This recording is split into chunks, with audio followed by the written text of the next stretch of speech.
عرض سلام، من دکتر کامران کاویانی هستم، فوق تخصص جراحی پلاستیک و زیبایی، فارغ التحصیل از دانشگاه علوم پزشکی تهران هستم و مدت 15 سال هست که در شهر مشهد مشغول فعالیت در زمینه جراحی پلاستیک و زیبایی هستم.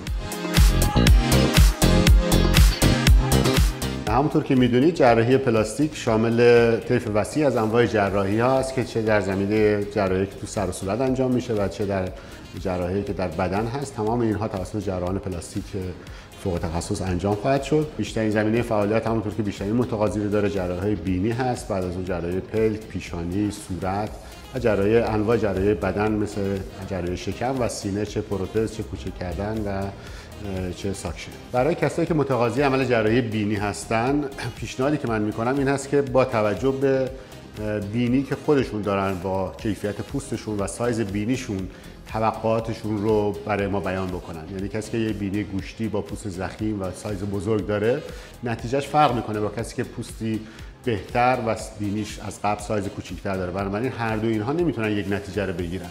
هر کسی بسته به بینی خودش نتیجه مطلوب میگیره، ولی هیچ کس شبیه کسی دیگه ای نمیشه. یعنی خودتون رو نباید با کسی دیگه مقایسه کنید که دوست من که عمل کرده بینیش چرا از من جمع و جورتره. اون قطعا از قبل بینی کوچیک‌تری داشته و کیفیت پوستش هم بهتره.